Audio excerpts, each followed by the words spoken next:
Shalom. First and foremost, I love to give all praise, honor, and glory unto Yahweh, Bahashem, Yahweh Shai, which are the true names of the Heavenly Father and of the Son, who the world ignorantly calls Christ, who is a so-called black man. Double honors unto Apostle Tahar and the rest of the elders and apostles that are in the spirit, pushing the word on fire. Peace and blessings to the elect and the sincere Akwaf that are watching, listening, and learning. Right, so I wanted to do this quick lesson on a few verses in Isaiah, the 54th chapter. Me and the brothers, we were listening to the brothers, servants of the throne, which these are brothers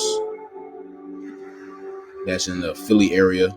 Well, some of them are in Philly, but the camp, all resides in Philly. Servants of the throne. All right, we were watching their camp from yesterday, and the brothers was going in to the kingdom of heaven. Hey, just like how we were. Okay, we were basically talking about the same stuff. We were basically talking about the same exact things at our camp, and that's the spirit of the Heavenly Father. That's how you know that we're one body. Okay, we're joined together in Yahweh Shai. And one of the brothers, I believe it was Samak. I believe it was the brother Samak. He had mentioned how I think he said like his land is going to be as big as a state. You know what I'm saying? And then the brother Shumgar, he said, man, he was laughing. He was like, yeah, man, bros be like exaggerating. And I was like, nah, bro, like, hey, that's real. Okay, because we're gonna be multiplying, we're gonna be increased in a huge way. So that's like literal, like we're gonna have a big plot of land. Because the Heavenly Father is going to multiply. This is Isaiah 16, verse 22. Since a little one shall become 1,000, and a small one a strong nation, Yahweh will hasten it in his time. See that? So this is kingdom connotation right here. Okay, this is kingdom connotation. So it says a little one shall become 1,000, and a small one a strong nation. And so one of us, one Israelite man, will become 1,000 and a strong nation. And we're going to have a lot of land for that. Okay, we just can't have, one small inheritance. No, man, we're going to have a lot of land for that. Okay, and this is Jeremiah, the 30th chapter, verse 19. It says, and out of them shall proceed thanksgiving. This is also kingdom connotation. This is in the voice of them that make merry. And I will multiply them, and they shall not be few. I will also glorify them, and they shall not be small. See that? So there's going to be a lot of Israelites. A whole lot. The scriptures calls us the sand of the sea. And then on top of that is the kingdom of heaven. So the Most High Yahweh, man, he's about to do it big for us. He's about to do it big for us. So we ain't just finna be like how Issachar is living, or Ephraim. All these Hispanics, all these Ephraimites and Issacharites running around in the house in the smallest cell. And hell nah, bro. Heavenly Father is going to expand us. And that's in Isaiah the 54th chapter. There's Isaiah chapter 54. And you see the title or the heading, The Fertility of Zion. Okay. Verse 1. Sing, O barren, thou that didst not bear. Break forth into singing and cry aloud, thou that didst not travail with child. Now this is dealing with our land. Okay. For more are the children of the desolate than the children of the married wife, said Yahweh. So the Heavenly Father is saying, more are the children of the desolate. There's a lot of Israelites now inhabiting the desolate land, which is Israel, than the children of the married wife. Because back then, it was a custom, and it was a thing for a woman to have a lot of children. Back in ancient world, now, women don't want to have any children. But back in ancient world, it was a thing for a woman to have a lot of children. So the scriptures is saying that the land of Israel has more children in it than a married wife. And that's a good thing. That lets you know that Israel is being restored back. Verse 2, enlarge the place of thy tent, and let them stretch forth the curtains of thine habitations. Spare not, lengthen thy cords, and strengthen thy stakes. Let's read in the NOT. Verse 2 in the NOT. It says here, enlarge your house, build an addition, spread out your home, and spare no expense. See that? So, hey man, we're gonna be having big ass palaces in the kingdom of heaven. It says, for you will soon be bursting at the seams. See, man, we're gonna be bursting at the seams.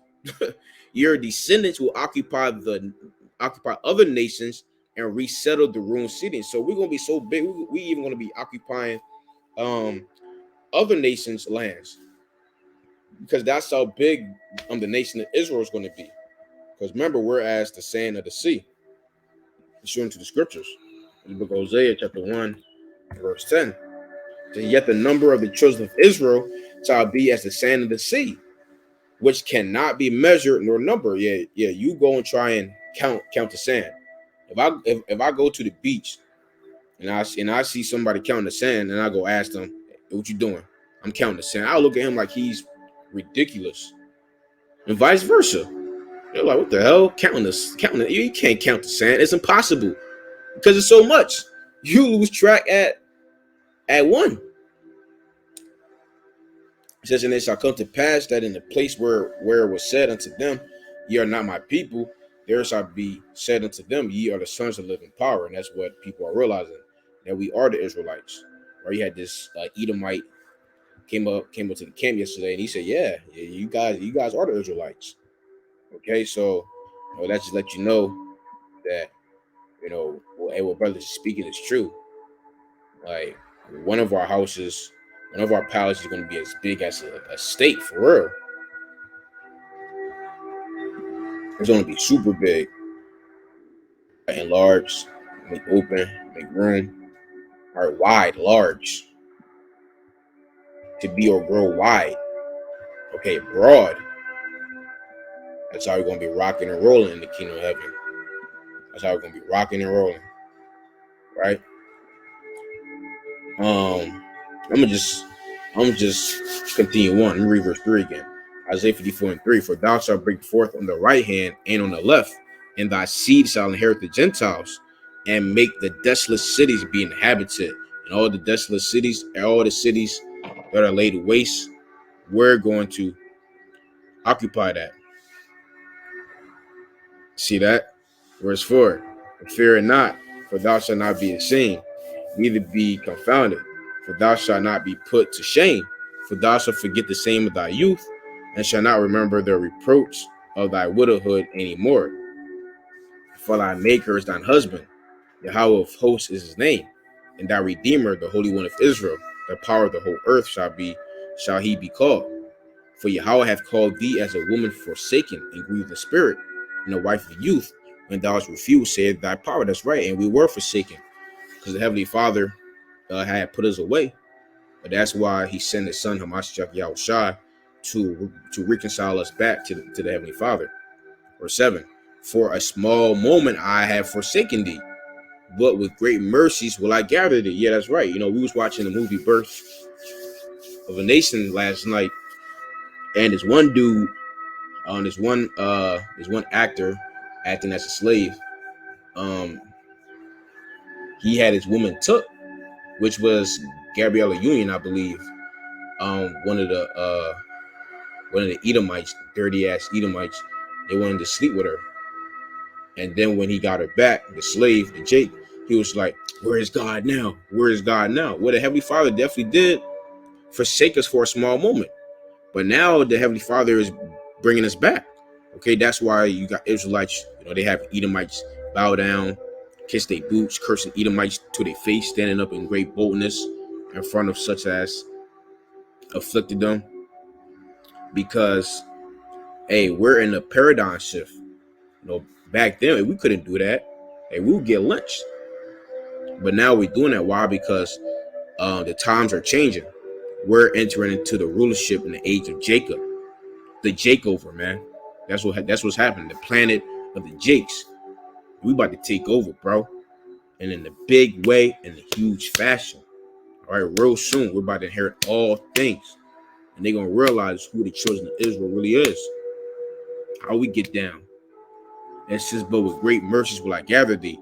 In a little wrath, I hid my face from thee for a moment. See that? So the Heavenly Father did hide his face. When people say, hey, where was God and Jesus during slavery? Hey, they was up there in the heavens chilling. The Heavenly Father hid his face from us. That's true.